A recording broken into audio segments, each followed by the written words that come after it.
So if you're in Excel and you have a formula that you want to copy to another cell or multiple cells, what you want to do is select the cell that has the formula you want. So I've started a new column here that adds together the attack and the special attack, as you can see up here.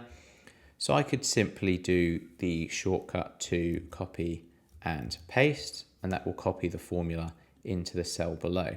However, I want this copied across all of my records here. So if I want to do that, all I can do is click on the cell that has my formula, hover over the bottom right corner until my cursor turns into a black cross. And then once it is, click and hold, drag it down, let go, and that formula will be automatically copied down the relevant records and incorporate the values in the specific attack and special attack columns.